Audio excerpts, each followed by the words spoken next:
नमस्ते प्रणाम। दिल्ली विधानसभा चुनाव में कांग्रेस की करारी हार और 67 उम्मीदवारों की जमानत जब्त होने के पीछे की पूरी कहानी क्या है, आइए जानते हैं इस वीडियो में।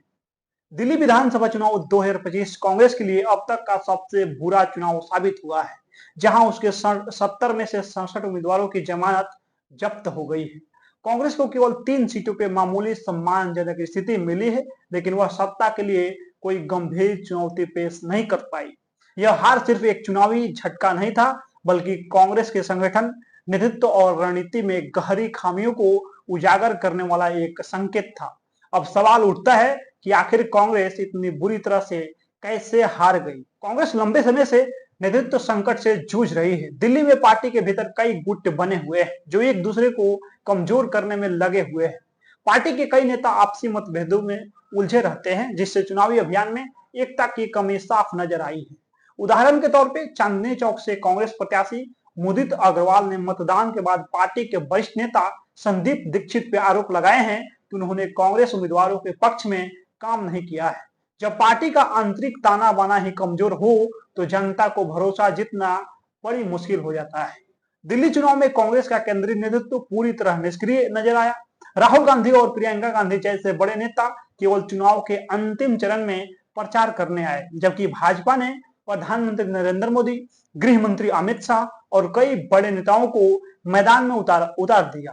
आम आदमी पार्टी ने भी अरविंद केजरीवाल और मनीष सिसोदिया जैसे नेताओं को प्रचार में झोंक दिया। कांग्रेस की यह निष्क्रियता मतदाताओं को संदेश देने में असफल रही कि पार्टी इस चुनाव को गंभीरता से नहीं लड़ रही है। कांग्रेस ने चुनाव में कई बड़े वादे किए थे, जैसे महिलाओं को हर महीने 2100 रुपया देना, मुफ्त बिजली देना, युवाओं को 85 मासिक भत्ता देना, राशन किट देना और 500 में गैस सिलेंडर देना। लेकिन इन वादों को जनता तक प्रभावी तरीके से पहुंचाने में पार्टी पूरी तरह असफल रही। न तो कांग्रेस के पास एक मजबूत प्रचार तंत्र था और न ही जमीनी कार्यकर्ताओं का नेटवर्क था जो इन वादों को घर घर पहुंचा सके। इसके विपरीत भाजपा और आम आदमी पार्टी के पास एक मजबूत सोशल मीडिया और जमीनी अभियान था, जिसके जरिए उनके एजेंडे को जनता तक पहुंचाया गया। मतदान के दिन कांग्रेस पूरी तरह निष्क्रिय नजर आई। भाजपा ने जहां अपने बूथ प्रबंधन को मजबूत रखा, वहीं कांग्रेस के अधिकतर पोलिंग एजेंट नदारद दिखे। भाजपा ने अपने कार्यकर्ताओं को घर घर जाकर मतदाताओं को पोलिंग बूथ तक लाने की जिम्मेदारी दी, जबकि कांग्रेस इस मोर्चे पे बुरी तरह विफल रही। एक मजबूत बूथ मैनेजमेंट के बिना कोई भी पार्टी चुनाव नहीं जीत सकती है और कांग्रेस ने इसे पूरी तरह नजरअंदाज कर दिया। अगर कांग्रेस और आम आदमी पार्टी ने गठबंधन किया होता तो शायद भाजपा को रोका जा सकता था, लेकिन दोनों पार्टियों ने अलग अलग चुनाव लड़ा, जिससे वोटों का बंटवारा हुआ और भाजपा को फायदा मिला। कई सीटों पे कांग्रेस को मिले वोटों की वजह से आम आदमी पार्टी हार गई। इससे साफ होता है कि कांग्रेस का अलग चुनाव लड़ने का फैसला भाजपा के लिए फायदेमंद साबित हुआ। दिल्ली में कांग्रेस के पास कोई ऐसा चेहरा नहीं था जो जनता को अपनी ओर आकर्षित कर सके।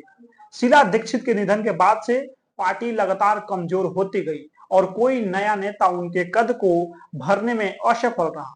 आम आदमी पार्टी के पास अरविंद केजरीवाल थे, भाजपा के पास नरेंद्र मोदी थे, लेकिन कांग्रेस के पास कोई करिश्माई नेता नहीं था जो जनता को अपनी ओर खींच सके। इसके अलावा कांग्रेस के नेता जनता के मुद्दों से भी कटे हुए नजर आए, जिससे पार्टी की विश्वसनीयता और कमजोर हो गई। कांग्रेस के पास जमीनी कार्यकर्ताओं की भारी कमी थी। पार्टी के कार्यकर्ता चुनावी समय में ही सक्रिय होते हैं, जबकि भाजपा और आम आदमी पार्टी के कार्यकर्ता पूरे साल जनता के बीच काम करते रहते हैं। जब कोई पार्टी जनता से कटी रहती है तो उसे चुनाव के समय वोट नहीं मिलते हैं। कांग्रेस का जमीनी संगठन इतना कमजोर था कि कई सीटों पे उसके उम्मीदवारों को 10,000 से भी कम वोट मिले हैं। कांग्रेस के लिए अब यह जरूरी है कि वह आत्ममंथन करे और अपनी गलतियों को सुधारे। पार्टी को जमीनी स्तर पर अपना संगठन मजबूत करना होगा, नए और युवा चेहरे को आगे लाना होगा और जनता के मुद्दों से जुड़ना होगा। साथ ही उसे यह भी तय करना होगा कि वह भविष्य में भाजपा को रोकने के लिए आम आदमी पार्टी जैसी पार्टियों के साथ गठबंधन करेगी या नहीं करेगी। अगर कांग्रेस ने अपनी गलतियां से नहीं सीखा तो वह सिर्फ दिल्ली ही नहीं बल्कि पूरे देश में अप्रासंगिक होती जाएगी। दिल्ली विधानसभा चुनाव 2025 में कांग्रेस की हार कोई संजोग नहीं थी, बल्कि यह पार्टी की लगातार घटती पकड़, कमजोर संगठन, असफल रणनीति और नेतृत्व की विफलताओं का परिणाम थी।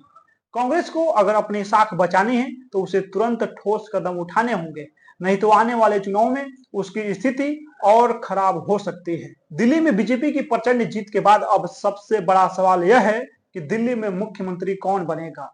दिल्ली में 27 साल बाद बीजेपी ने सरकार बनाई है। पीएम नरेंद्र मोदी और अमित शाह की जोड़ी जल्द नए सीएम पे फैसला ले सकते हैं। अब बस औपचारिकता करना बाकी है। जल्द ही पीएम नरेंद्र मोदी और गृह मंत्री अमित शाह नए सीएम के नाम पे फैसला ले सकते हैं। इस वक्त दिल्ली वालों के मन में 5 बड़े सवाल हैं जिनका जवाब वो जानना चाहते हैं। सबसे पहला तो हर कोई यह जानना चाहता है कि दिल्ली का अगला सीएम कौन होगा। दिल्ली सरकार के मंत्रिमंडल में किन किन नेताओं को जगह मिलेगी, शपथ ग्रहण समारोह कब होगा, इस समारोह में कौन कौन लोग शामिल होंगे। चलिए हम एक एक करके इन सभी सवालों के जवाब देते हैं। पिछले 25 साल के इतिहास को उठाकर देखें तो दिल्ली का सीएम नई दिल्ली सीट जीतने वाला विधायक ही रहा है। पहले शीला दीक्षित और फिर अरविंद केजरीवाल इसी सीट से विधायक बने हैं। इस लिहाज से देखें तो केजरीवाल को हराने वाले प्रवेश वर्मा को अगला सीएम बनाया जा सकता है। हालांकि बीजेपी की फ्यूचर पॉलिटिकल प्लान पे नजर डालें तो किसी पूर्वांचली या सिख चेहरे को भी दिल्ली का सीएम बनाया जा सकता है। सांसद मनोज तिवारी को दिल्ली सीएम बनाकर पीएम नरेंद्र मोदी पूर्वांचल के वोट बैंक को साधने का प्रयास कर सकते हैं। हालांकि बीजेपी की योजना आने वाले वक्त में आम आदमी पार्टी की पंजाब सरकार को खत्म करने की भी होगी। इस लिहाज से किसी सिख चेहरे को भी सीएम बनाया जा सकता है।